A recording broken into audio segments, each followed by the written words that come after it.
Hello, this is the Provoked Prawn, and this is the HTC Vive Pro 2. This is a premium, high-end virtual reality gaming headset from HTC and a follow-on to 2018's Vive Pro.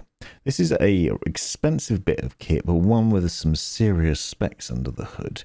And that includes a new fast switch LCD IPS panel, which the company says is the best in class and offers the highest resolution to date with 2448 by 2448 pixels per eye. That's a total of 4896 by 2448 pixels total, which makes it superior to the Vive Cosmos, the HP Reverb G2, and obviously the Oculus Quest 2. This is a serious bit of kit which potentially offers some magnificent VR goodness. Now, this is a review mixed in with an unboxing. I've been testing this out and I'm going to talk to you about what it's like to use, the various aspects of it, the upsides and downsides of it, and how it stacks up against the competition. I'm also going to do some comparison videos in the near future with other devices, so be sure to hit that subscribe button if you haven't already to check those out. Well, basically, on paper, this thing is the best VR headset that money can buy at the moment in some areas and not in others, and I'll explain what I mean as I go through this video.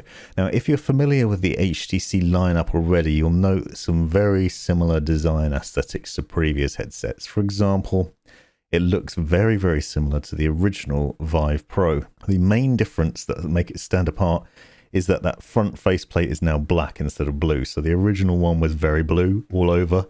This one now has a black aesthetic to it, but externally that is basically the only difference that you will notice. They maintained a lot of the same design, aesthetic and build from the previous headset, and that's because that was a really solid foundation, and now the company is basically rejuvenating that with improved visuals and a lot more power under the hood, which means it can deliver a much more satisfying experience, and they've done a really good job there because it looks absolutely fantastic. And more on that screen later on and what that means. But what this means is also that HTC has gone back to the drawing board and moved away from the Cosmos, which is a good thing. The Vive Cosmos was a headset that was tethered to PC and potentially offered a really good experience, but it used inside-out tracking cameras, which unfortunately resulted in pretty lackluster tracking. I did a couple of videos on that, an unboxing initially, and then a 6 months later video, and I found that the experience was a mixed bag. Sometimes it was good, sometimes it was terrible, but it offered a lot of freedom in terms of not having to set up base stations and stuff. But it was a bit hit and miss, unlike the Oculus Rift S. With the Vive Pro 2, HTC's gone back to the tried and trusted method of having base stations and a headset which is capable of being tracked by those base stations. And so the setup is a bit more involved. You have to have more space, you have to have places to put the base stations, and more on that in a minute. But what it means is you get accurate tracking and a great VR experience. If you have the room and the money, this is the best headset to buy. That is the initial conclusion I will make, but I'm going to go into a lot more depth on why that's the case, but also why I would possibly recommend other headsets, and that might be a bit controversial. But as you'll see from the design from these shots, it has a very nice headband design to it. It's got a nice thick premium headband, good solid build quality. It has ear cups that can be moved and turned and twisted into place, and it can be set up in a really comfortable way. And the end result is a really nice headset that looks great and works really well too. Now, you can buy this headset in two different formats at the moment. You're able to buy the headset on its own, and this is designed for people that own the Vive Pro or the original Vive. They have the base stations and they have the controllers already. You're basically ingrained in the Vive arena and have the setup already ready. And so that is a discounted available pre-order at around £659 or $749, depending on where you're from in the world. So it's reasonably accessible at that price point. However, if you are brand new to Vive setup and you've not had a Vive headset before and you want to get the full system that you're seeing coming out of the box now, but includes the headset, the base stations, the controllers and everything else that you need, then that full kit will set you back £1,299 sterling or $1,399, which is a lot of money when you consider, for example, the Rift S, when that was released, cost about £400, $400. The HP Reverb G2 is around 600, and both those headsets were fantastic for the time. The Reverb G2 is a mixed bag. From some people, I found it pretty good, but it was a lot easier to set up. What you'll see with the Vive Pro 2 is this collection of things that you need in order to get it working. There's a lot in that box that you do get for your money, to be fair, and that obviously includes a very good headset that's really nice looking and very capable. It has those two front cameras, which I'll talk to you about later on about, and they're useful in a number of ways. It has a really nice setup in terms of the padding and the fit of the headset. So you can see, for example, on the rear and on the front, you have some really nice thick padding, which means it sits comfortably on the head. It's been balanced carefully to ensure a good weight balance on the front and rear, so it sits nicely on the head. And I used it for a number of hours, loads of hours actually, and I found it was really comfortable to wear for a long time, but I did get quite hot while wearing it. A bit more on that later on. And then the classic Vive controllers, which now have this blue theme to them, and they are really nice, although the battery on those I found lasted about 5 hours before they needed recharging. Not ideal, but I actually find these to be the best controllers. I will say I've not used the Valve Knuckle controllers, but out of all the other VR controllers I've tried, I still really like the ones. They're nice and sturdy, they're nice hefty things. They feel durable and robust. They've got loads of buttons. Most games will work with them because they're designed to work with those original Vive controllers. So it's really easy to just get going in any game without any hassle. Whereas other controllers from other systems, sometimes you have to reprogram them. I found that with the Reverb G2, for example, it was a real pain. With these, you're good to go as soon as you start up. So if you pay for the full kit, that's everything that you get in the box. And I'll talk about setup in a minute. But if you're already ingrained in the Vive system and you just want to save some money, you can buy the headset on its own, and that's fine. It will work with the original base stations or base stations 2.0, the tracking stations. You then need some space to set them up in your room. I'm not going to go into a great deal of depth on that because there's a lot of other videos on it, but basically it's about setting up the tracking stations on either end of your room in corners pointing down, so you do need to make sure you've got space for them, which can be a hassle. And then for me, that is one of the downsides of this headset, is having to set up those tracking base stations, because something like the Rift S, the Reverb G2, and even the Vive Cosmos in the right environment didn't need base stations. It had inside-out tracking cameras, which just meant you could plug and play and just go, and that was fantastic. This headset lacks that, but it makes up for it in having really accurate tracking. Now, another look at the headset proper.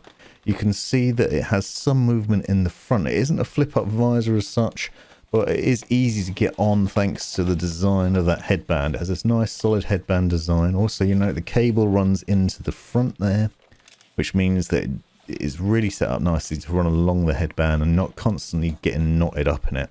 Also has these built-in high-resolution certified ear cups, which can be maneuvered in and out of position with ease, and they have volume controls and such on. I'll show you in a second a bit more about that. But as I said, the screen is the main selling point, and that has some serious visuals on it. And I'll leave all the information on that in the specifications below, but it has 120 Hz refresh rate, as well as that ridiculous pixel count and 120-degree field of view. The company has used dual stack lens design, which means there's two lenses for each side to give you a true field of view and also to improve the overall visuals. This thing has an IPD adjustment wheel on it as well, which allows you to adjust between 57mm and 72mm, so it'll fit on a greater range. Now, one thing of note that I did notice here is that the lens design on the Vive Pro 2 is different to the Vive and the Vive Cosmos. If you look closely, you'll see that the top and bottom of these lenses is actually a straight line now. It used to be rounded, which means that if you have prescription lenses, like I did on the original Vive, those won't fit over the top of these. I also found that when gaming that I could see the edges of the screen more, and because they're flat and straight lines, I found that they stood out more and they were more obvious. So it feels sometimes, if you're paying too much attention, like you're looking into a square box rather than into the lenses, which sometimes ruined the immersion a little bit. Also, another thing that you'll note is that it has these rubber nose covers at the bottom, which basically obviously stops your nose and whatnot from touching the lenses and smearing them. But what I found was that those would sometimes flap up and push up against the screen, therefore blocking my view and getting in the way. Really annoying and distracting. That combined with those flat edges on the lenses really detracted from the experience for me. Minor points though, because the visuals on this thing are absolutely fantastic. As you'd expect from such a high resolution, I really found that there was very little screen door effect, and the visuals are really great in a number of different games. And I'm going to show you some of the footage as I captured from games later on and talk to you a bit more about that. So stick with me and I'll talk to you about what the experience is like. But I think it's worth noting those things about the design aesthetic. Now, in terms of getting it on your head, there's an adjustment wheel at the rear. As I said, the design is very similar to the previous Vive headsets. You have a single strap on top and then this adjustment wheel that allows for easy adjustment. Now, there's a lot of padding at the back and at the front, and even on the ear cups that you can see, and it just sits on the face really easily. I found that I did get very hot while using it, especially when playing the more intensive games that you'll see later on, like Creed Rise to Glory, which is a boxing game. Using that means I got really hot and bothered underneath it. But that padding sort of keeps the sweat away, and it also just means that it's really comfortable to wear for a long time. It's really well balanced, and it's not too obnoxious on the face. You didn't feel like it was constantly giving you pressure. You didn't feel like when you take it off, your face aches. So it's really well designed in that way. Also, those ear cups and the audio that they deliver is fantastic. You can move them up and down and in and out, and I'll show you in a second how to do that. But basically that means you can get them into a really good position. It's really easy to get this headset into a comfortable position and to get the audio going. The audio from these is decent, but you can remove them if you want to. And you will see there's a volume controls on the side, and I found that these things get really loud. And because they sit on the ear, which is different to the HP Reverb G2, for example, it meant that it gave audio right into the ear. It also blocks out a surprising amount of noise because they're on ears, not over ears, with the idea being that it's not going to get you as hot. And obviously you could put them slightly off your ear if you didn't want to have them on your ear constantly and get really hot. But they're also padded nicely, really good quality sound. And I found out they blocked a decent amount of external noise, which is great. But because you can just flip them up easily out of the way, you can move them around and get them into a comfortable position, or you can move them out of the way if you want to, which makes life really easy. The volume controls on one side and then a mic mute button on the other. This thing has two built-in microphones, and I'll show you what the capture quality of that is a bit later on. It's not amazing, but it does the job, and it should be good enough for multiplayer games if you want to use them or whatever else you're planning on doing. Now, as I said, there's an IPD adjustment wheel you can see here. Easy adjustment. I did find, however, on the one that I tested, that it was a bit loose, and if you touched the headset or knocked it, that wheel actually moved and then that adjusted inside the headset, which is not ideal. There's also a spacer for comfort here, so you can adjust the depth of the faceplate. So if you have larger glasses, for example, or you wear spectacles like I do, you can adjust the fit of that. But I actually found I was shrinking it down to the smallest possible bit so I could get the lenses close to my eyes, because I didn't like seeing that top bit. Now, these are the base stations that I included with the package, and you can see this is a base station version 2.0. You have two mounting bracket points on there, so you can put them on a standard thread on something like a tripod, which is what I'm doing. There's no wall mounts included in the box, at least there wasn't in mine. I don't know if there is a standard, but you do have a power adapter, and you'll note there's micro USB. If you need to plug these in, you can do fairly easily. So these need power. They need to be plugged in either corner of the room facing down into the play space, and as I said, you can then put them on a tripod. In my case, I used one tripod and then another little Manfrotto one, and I put them in varying areas of the room. But this is a big downside for me. These are great for tracking. These are fantastic for making sure that everything's tracked accurately. The headset and the controllers, they've always been good for that, and they give you a much bigger play space because they can track a much larger play space, and they make it really easy to get going. If you have a dedicated space and enough space in a room to be able to install these and set them up so they're permanently mounted, then that's fine. If you are like me and you have a minimal amount of space, then it's a real hassle to have to set these up, and it is a pain. So that should be a big point about whether you're going to buy this headset or not. If you want something that's plug and play, then the Rift S, the Reverb G2, the Oculus Quest 2 are all more sensible choices in my mind. But if you have a massive dedicated play space where you can set up your system and just leave it going, then this is certainly worth considering. I basically had to butcher some tripods in order to set mine up, and it wasn't ideal.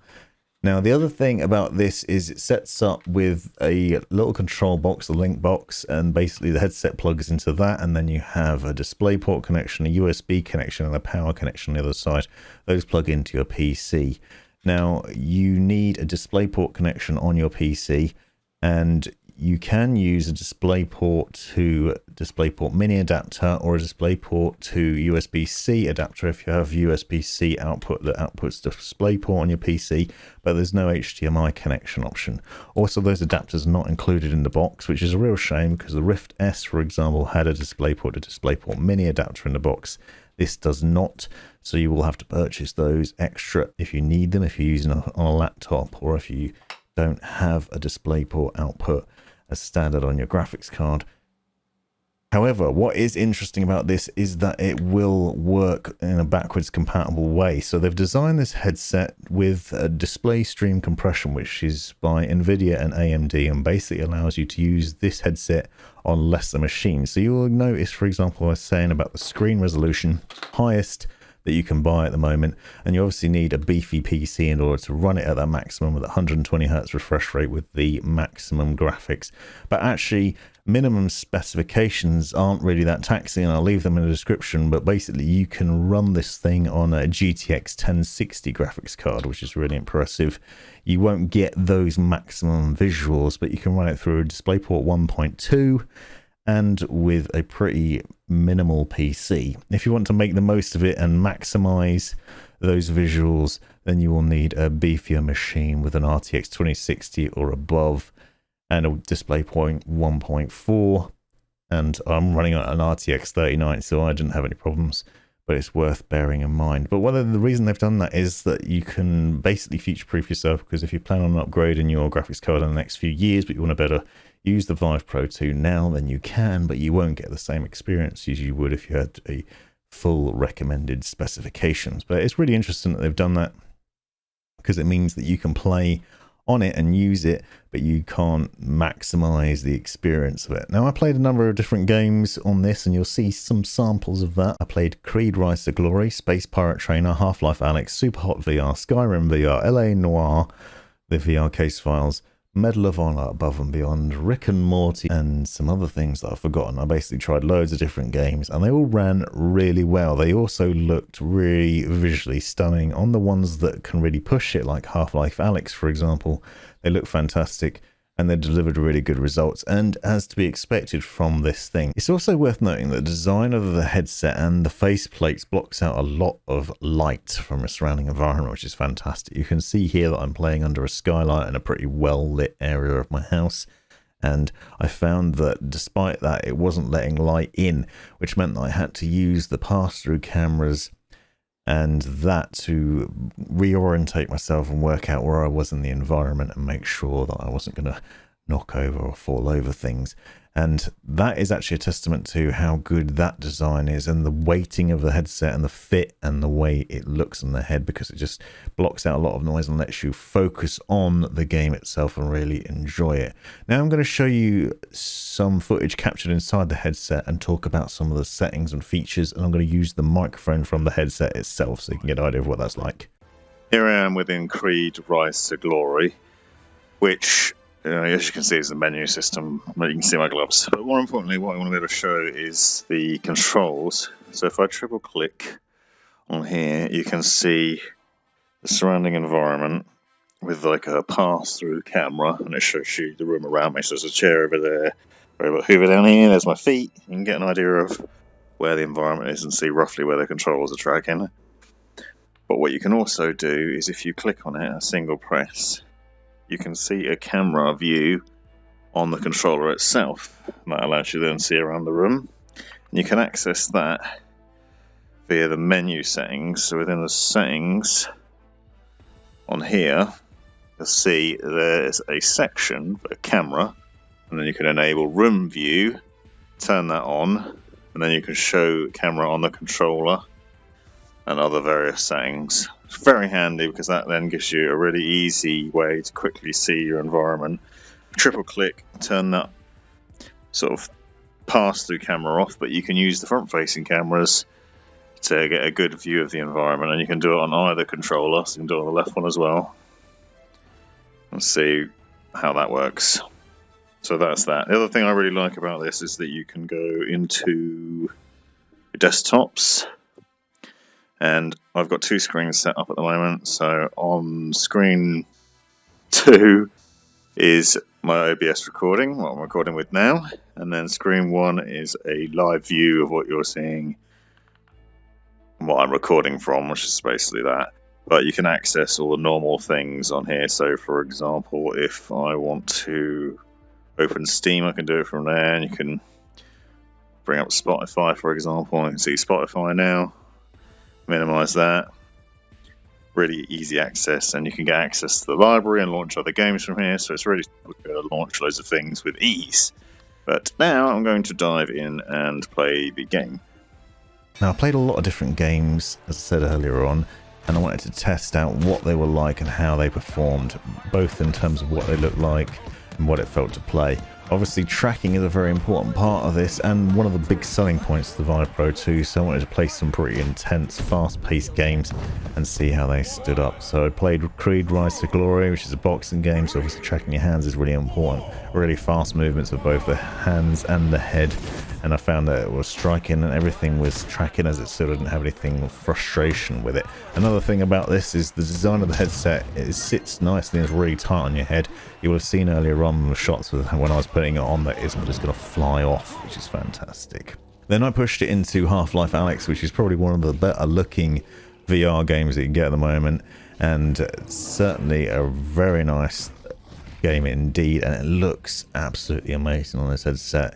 It's hard to do this sort of thing justice for just capturing some video footage from it, because obviously you're not seeing the resolution I was or the surrounding field of view, but it really does make this game look absolutely fantastic. Really great, very, very good visuals, really clear and thoroughly enjoyable.